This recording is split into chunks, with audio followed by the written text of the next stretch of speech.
To me, there are two important aspects in delegation. One is trust, and second is communication. I believe we have to trust the person capability first to be able to deliver one task, and we should not dictate on the how the individual prefer to complete it, the task, right? While we should only follow up the progress and also review the result of afterwards, right? And secondly is communication. It is our responsibility to ensure we communicate clearly the information the individual need to know of the task to make sure they understand what need to be done. And we have to also keep the door open for them to ask or clarify anything, right?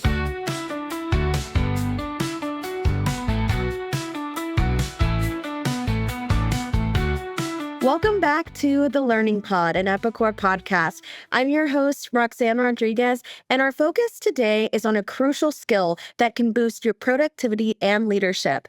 That skill is delegation. Whether you're a seasoned manager or just starting out, mastering delegation helps you achieve more, empower your team, and drive the success of a company. Please welcome Ben Lim, Sales Manager in Malaysia and Singapore.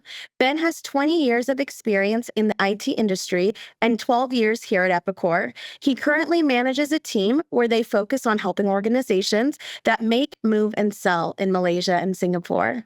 Please also welcome Ammir Zulkifli, Senior Associate Manager of Sales for the APAC region. Ammir has more than 10 years of experience in providing enterprise solutions to customers in manufacturing sectors across Malaysia and Singapore. He's currently responsible for Epicor existing customers in Southeast Asia. I'm so happy that y'all have joined the show. Thank you so much for being here. Thank you. Thank you for having us, Rodan. Of course. Thank you. So we can go ahead and dive in. When I was thinking about this episode and thinking about the topic of delegation, I realized that it's such an important skill for managers and for individual contributors to be able to have. But I'm very curious, and I'll go ahead and start with Ben on this question.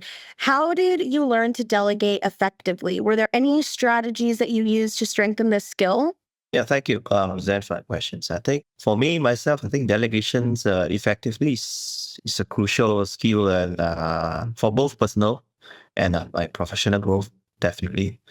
I think if I recall back, I start to understand this crucial skill during the high school time. Yeah, where if you understand that every high school time you have these kind of group projects. You work with, of course, your team members, and it's not about only individual contributions. It's always about the group members. High school, we always thought that it's not always that we have the group members that we always used to know, but the members might be chosen by the lecturers. That group together. So picking up this skill is important for us to achieve, the designated goal. As a group, again, it's not about individual achievement. I think that was further strengthened in my career life, and of course during my professional journey.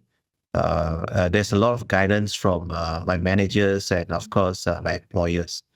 I think even though internally ourselves, we also in Epicor also do have these a lot of trainings, tools, trainings and guidance from Epicor or self-management. Yeah. Wonderful. And I really liked actually how you took it all the way back to, those years in high school or in university or anything like that, because I know being a teacher in my former life, I had to see, students interacting with each other.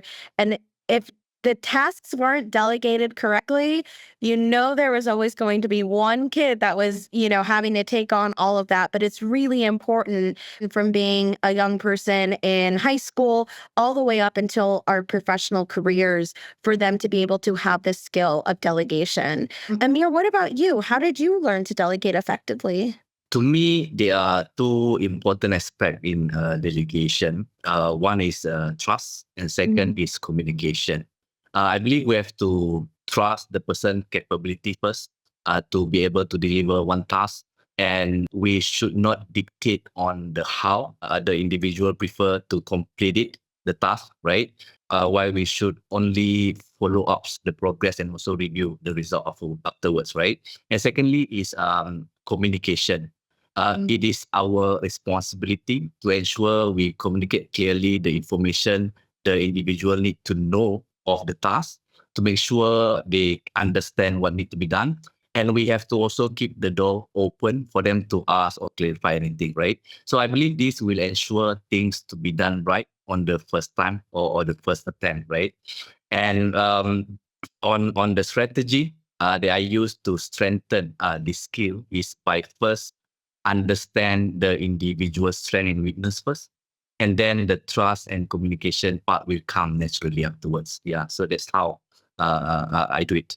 I really like that you broke it down into two what should be very easy things to do, but people actually, struggle with that trusting communication. But I do think that's at the heart of mastering the skill of delegation is being able to trust who you're delegating the task to, and then also communicating what are those expectations, what needs to be done. So wonderful pointer for that. I want to talk about kind of like the broader impact of delegation. From each of y'all's perspectives, what impact can appropriate and well-handled delegation have on a team at whole?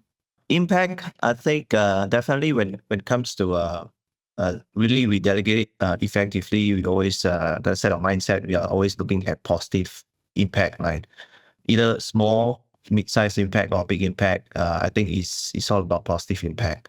In sales management, I think being a manager in sales team, I think we trust the impact is important, be it positively, and most importantly, is drive the sales enthusiasts to the next level. I think to improve, and of course, the impact of keeping them, the morale and motivation high for a team, especially sales that, meeting the customers, there's a lot of emotional being introduced throughout the sales process. So being able to keep them, the morale and motivation high is so important. So this is one of the impact that I think appropriate delegation effectively can help. And that empower the trust, I think minimize overthinking of your peers and your employees. That is also very important. I think the next point I would like to touch is more towards the impact of getting them to be better time management. During delegation of effectively, in a lot of cases of mine, picking up some experience that we delegate not only to one person in the group, but we are delegating effectively to a few, person in the group. So the better time management in this will impact, in some cases, a lot of results that you do for certain person may kind of impact the lead time of another person because it's a sequential kind of chain effect. So better time management is one of the positive impact, I think, if we delegate it effectively. I really like how you had brought up kind of like that chain effect of it can help improve the time management. And at the same time, if you're not completing the tasks that have been delegated to you, it can then affect someone else's tasks that maybe have been delegated to them. Ammir, what about you? Appropriate delegation, yeah, definitely will bring a huge impact where when this done effectively, it not only improves productivity, but also enhance the team spirit, promotes each individual personal growth and also overall success, right? It also will build a stronger team collaboration, prevent burnout and overload, like Ben mentioned earlier. And it also may contribute on innovation because when we have more minds working into one thing together, then this is where innovation may spark. Yeah, and I think that relates back to our three main values here at Epicor, proud, proactive partner. I think delegation can be seen within those three values. Like, with Ben, when he was saying, if it is affecting more than one person on the team, then that's like that partner value. And then Ammir, you bringing up that like innovation piece that could relate to that proactive value. So yeah, that's wonderful. I like hearing that, delegation can have a significant and positive impact. Yeah, I really want to add on one point and basically amplify what Ammir have shared because I basically work with Ammir very closely. When I delegate, I think Ammir also do experience when I delegate in the very beginning of his career in Epicor, we delegate something smaller. and we increase from there. So we don't throw very big projects straight or initiative straight to when we delegate this sort of we call it the task, from starting from something smaller, mid-sized, than larger and more complex or more challenging tasks. That's more towards how we scale and grow our team. I like that. I like how you added on that point. Exactly. So it's wonderful to hear that it can not only strengthen the team, but it can strengthen the individual as you kind of progress within what projects and what tasks are being delegated. Now, sometimes though, delegation doesn't go so smoothly. And I kind of want to explore that a little bit further. So that brings me to my next question. How do you manage when delegation doesn't meet expectations? Or also, what are some other issues that could arise when delegating or even being delegated tasks? Yeah, I think kind of the way when we delegate certain things, or certain tasks might not go as what we expected. Yeah, first of all, there's always a chance of this sort of a situation. I think first of the very important part of among my team, of course, the mentality of how you look at the whole these tasks. We have to be objective oriented, and of course, we have to look at the objective. Have to be very clear, and we have the fundamental of no blaming, no finger pointing. And it's not about who is right, who's wrong, but we have to identify what is the root cause, and what is assess the situation, and of course, followed by an open communications, which is I think is very very important. Followed by this provide and giving the constructive feedback. Yeah. I think some of the challenges that we face is maybe, in a lot of cases, we lack of a clear expectation. We got to kind of articulate very clearly what is expected in terms of the outcome, and of course also like again, if it kind of link back to what I just mentioned, better time management. What is the timeline that you expected? Yeah. Then I think for myself, I think lastly is that we have to kind of be flexible in terms of adjust our approach. It's not that always one way of to deliver certain things. There are always like what Ammir mentioned, there's always some innovation being introduced, and of course, to adjust this, we may fail, and how we adjust and what lesson being learned is also important for us to we call it document it. With that documentation, it's making it easier for you to follow up the next round. Yeah, that is my take in this sort of. Thank you, Ben. Ammir, what about you? What happens when delegation doesn't go as expected? So definitely when delegation doesn't meet expectation, it can lead to frustration, confusion, and eventually lead to the team poor outcomes, right? And from what I see, what causing this can potentially be due to a mismatch in skill and knowledge. The task delegated requires certain skill that the individual does not possess, right? Or not being equipped with, right? So this will lead to poor quality result and maybe delay in task completion. And sometimes too much delegation can also be an issue because one person can be overloaded with too many tasks at once, right? So this definitely resulting in burnout, lower quality work to be delivered. And I believe from the manager standpoint, it's really important to be able to see the bigger picture to avoid, like delegation doesn't meet expectation, right? Like Ben mentioned, being flexible is crucial. Yeah, and I like how you all both brought up that idea of flexibility. Sometimes if you're the person who is delegating down, you might think that that task can only be done a certain way. It would be the way that you do it, which is it's the way that we naturally think. But what I think is really positive about delegation is you're handing it off to someone that you hopefully know has a strong skill set in that area that can accomplish that task. And then from there, you're trusting them that even if they handle completing that task a different way than how you did, it's that flexibility piece. You know that it's going to be handled correctly, because of that trust that, Ammir, you were talking about in the beginning. And Ben, to your point, I really like how you said it's also about that communication piece again. It's about having those one-on-one conversations, reviewing what were those expectations, what was that original deadline, what happened that didn't quite go correctly throughout the way? And then, like you said, how do we learn from it? So I'm sure navigating those challenges can be extremely demanding, which kind of leads me into the next topic about misconceptions about delegation. Ammir, what does delegation from the bottom up mean to you? And are there any benefits from bottom up delegation for the team? Definitely. So bottom-up delegation means trust has been built between the manager and the subordinates, right? So bottom-up delegation involves empowering the lower-level employee by giving them the authority to make decisions, take their own initiatives, right? And I strongly support this model where it probably will be fostering innovation and promotes better problem-solving skills for the individual, right? And the benefits of bottom up delegation, from my point of view, is it will provide individual with an opportunity to develop new skills, and at the same time, give them opportunity to take on a greater responsibility.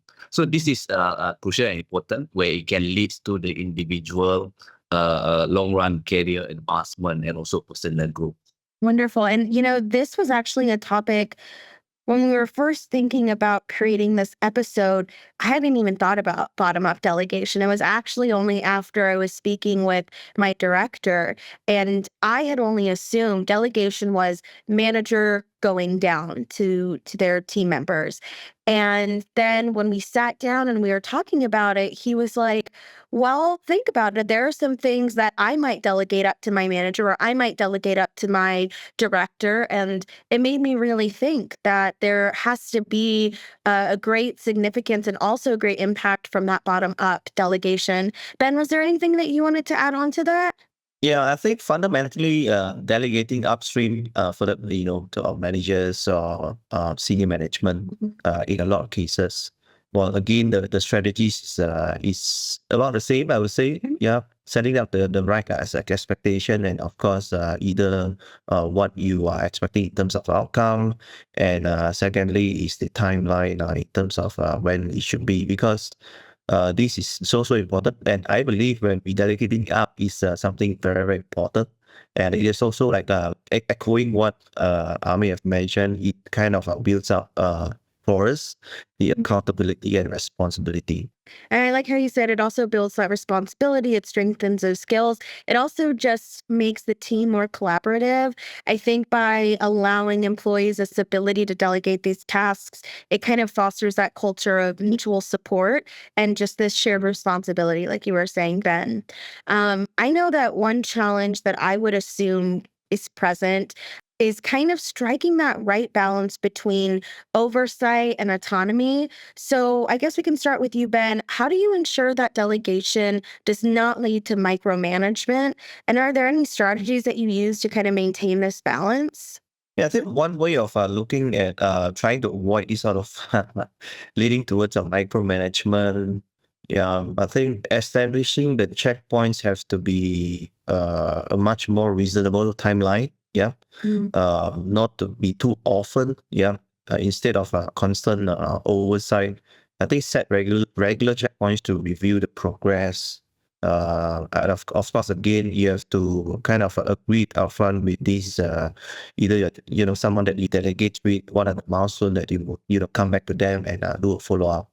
I think this will allow you to stay informed without hovering over every details. What they are doing now. When are you going to come back to me? And I think once that has been established, it will be much more understandable from both sides. Yeah. Definitely the second part is always focus on outcomes, right? We concentrate much more on the results rather than the process. Yeah, because we always know process. We may be someone that have gone through that process, and we always think that we want to upgrade in a way that you follow kind of these prescribed methods. But we have to always think out of the box. It's just about the outcomes, but the way the process is sometimes maybe have to be flexible. It may be a different way of how other people kind of achieve. I really like that like scheduled one-on-one time to go over those tasks. That way you're not constantly going to their desk or emailing, what's the update, what's going on? It's more like you said, it's more of like a prescriptive time set in stone that you can have those checkpoints. Ammir, anything that you'd like to add on to that? Yeah, I agree with you. I mean, there's a slim thin line between this delegation and micromanagement, right? So coming back to my earlier explanation, is trust is crucial, right? There are many ways to do one thing, right? So when the trust is there, then you can avoid this micromanagement thing. I think one question that just kind of came to mind is how do you know who the right person is to delegate a task to? How do we know the right person? I think that goes back to the strategy how we work on delegating. For my case, definitely we understand each of the personnel, what is their strength and weaknesses. Yeah. The strength can be what they're capable of. The strength may be from their role, what they have been always exposed, what kind of a task they always perform. These are the two key things that I will first of all filter and delegate it appropriately and accordingly. Yeah. And we do know some people may have weaknesses. Not everyone is perfect. Yeah. But it is also a chance if you were to delegate something that you know that they may be weak at, but again, you have a choice to delegate the same task that they are weak at, but at a smaller scale. Like again, it's small, then meet and come to a sizable thing that they can once they've improved themselves. So yeah, this is how I think from my end, some inputs from my end. Yeah. I like that idea actually of they might have this as an area of weakness, but if you work your way up in terms of the complexity within that one skill, you can grow them as well as a manager. That's wonderful. Ammir, anything to add on? On that part, is right that way. No need to add anymore. Okay. Oh, perfect. So, reflecting on your own experiences, I've definitely seen firsthand how my manager excels at the art of delegation. And I think it actually comes from us having those one-on-one weekly check-ins, weekly meetings, because she's definitely learned what are my areas of strength and what are my areas of weaknesses. And so she's so masterful with the way that she delegates tasks out.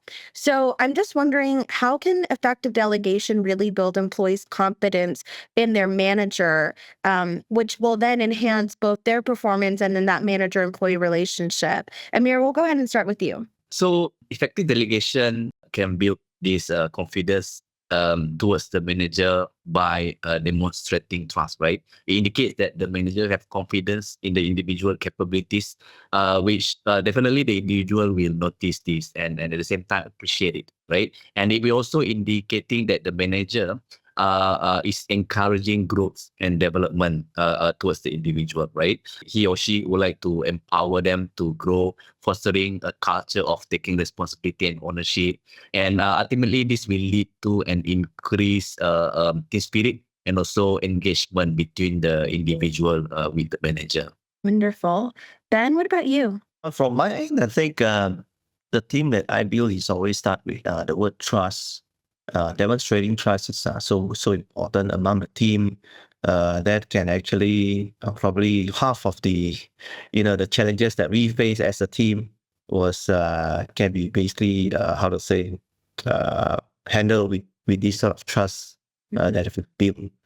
I think the second point I would like to mention is, of course, encouraging the growth. Once these have been effective delegation has been built among the growth, encouraging the growth, delegating the challenging tasks provides the employees to opportunities to learn and opportunities to grow themselves. And I think a manager who facilitates skill development and demonstrates a commitment to the team success, boosting their credibility, as a leader. What point I would like to add is building this transparency. It is also a confidence of how my team members how they can articulate and communicate with a more transparency way, right? Sometimes every sales will have their ups and downs, and they tend to always shy away on telling what is the downside of every deal, for example. Yeah. So building the transparency here is basically helping for us as sales. My team members will tell me, what is the ups and what's the downs. We don't always be happiest, and we have to understand what's going on wrong. Yeah. For example, questions that we always ask our customers, what will make them say no? Yeah. If there's an answer to this, that means as a team, as a sales team, we have to address and strategize how to address this no. As long as there's a no, it increases the chances for us as a sales team to win a deal. So I think it's very important to build transparency.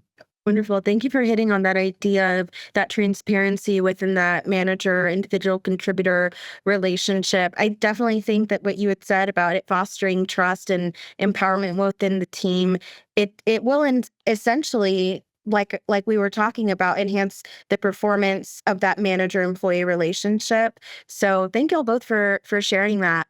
So I want to move on to our last question of the episode. How do you think that delegation contributes to professional development for not just individual contributors, but also for managers? How does it help both prepare for future responsibilities? I think definitely this skill set is one of the very important skill set to pick up. It's not only one of it, but of course there's other skill set is also important when you were to grow yourself or climb the ladder of the career. Mm-hmm. This is basically allow you to understand. It's a good skill set that allow you to understand your peers, apart from only the employees that you manage, and of course also allow you to understand a little bit on your senior management, your top management, how to work with them effectively, how to work with them, the peers effectively, and of course how to work with your employees effectively. Yeah, that's probably from feedback from my side. Wonderful. Yeah. And I like how it kind of almost forces you, like you said, to not just always work with the people on your team, but it can also be from outside of your team and other peers and other colleagues. And I even like to think of delegation as, well, instead of thinking of it as another task on your to-do list, it's like an opportunity, like we've talked about, to grow. So Ammir, what about you? How does it prepare managers or employees for future responsibilities? Yeah. So first of all, delegation is not about offloading tasks, right? It may look like that, but it's not about that. It's not about that, right? It is about strategic empowerment.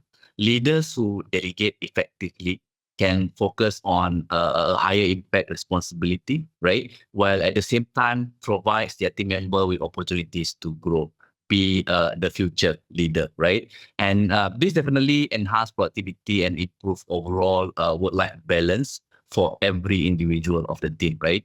And professionalism in delegation today is crucial. Where I think without it, the team won't be able to sustain long in today's world that we are in. Yeah, I really like how you brought up that work-life balance, because I don't even think that I've thought about it from that perspective. Is when you are successfully delegating tasks, you're keeping in mind the lives that people live outside of work. And so you're divvying them up by maybe strengths or opportunities to grow, but you're also kind of giving them that freedom to have a life outside of work, which is really important, and being able to make that balance. So I really appreciate both of y'all's perspective on delegation today. And like with any episode, we always like to end with one final question. And I'll go ahead and start with Ammir on this. What is one piece of advice you would give your younger self at the start of your career? Wow. Okay. The advice that I will give to my younger self at the point of starting a career is choose the manager, choose who will be your boss, right? I strongly believe this is more crucial than how much you will get paid, right? Yeah. Because the right manager will be able to grow you, where on the opposite side, the wrong one have the capability to bring you down. So choose your boss. I like that. That will be my advice. Yeah. Thank you, Ammir. Ben, what about you? What is a piece of advice you'd give your younger self at the start of your career? Oh, I really hope I have these opportunities to speak to my younger self. I think in the in the industry that we are in, and in today's world, we can't run away with these words of change is constant. Yeah, yeah. So I will always love to tell my younger self or someone that is listening, continue to embrace learning. Yeah, embrace the changes. Pick up the skill set of adaptability. And I think lastly is don't be afraid to seek for feedback. Of course, from the right party. Yeah. And learn from both success and of course failures. Yeah, that's what I think is important. Thank you, Ben. I like how you brought up feedback because that will be a topic of a few episodes from now. So I am definitely excited for listeners to come back and be able to listen to that episode about feedback. Thank you both, though, for your responses of what you would tell your younger self. As we wrap up, are there any valuable resources that you can share over today's topic? I probably can point out a few. I listen more, so I think Spotify is always my choice. I mean, if you guys can really love to pick up more skill set, I think you always can check out these coach leaders by Dave Stachovia. I think that there's a series of leadership that you can listen to him. And of course, I think he also have a series, one episode of this Delegate Mobile Effectively that you can check out. Wonderful. Thank you, Ben. Ammir, any resources? Yeah, I read an article published by Forbes on how to delegate like a leader, right? Forbes discussed delegation from a leader perspective, focusing on how to empower others, trust your team, and ensure that you stay accountable for the outcome without being overwhelmed by the process. So it's a good reading material. Thank you for those resources. And thank you, Ammir and Ben, so much for being on this episode. I'm so happy that we were able to connect despite the differences in our time zones. It means so much. Yeah. Thank you. It means so much to me that you all being from the same team in the same region, just the plethora of knowledge that you brought to this topic. I definitely used to kind of see delegation as what you had said earlier, Ammir, just a manager just kind of giving tasks that they don't want to do. But it's so much more than that. So I really thank you for all of the information that you gave our listeners today over this topic. So thank you again for joining the show and sharing your experiences. And to everyone who tuned in, thank you for listening and always keep learning. We'll see you on the next episode.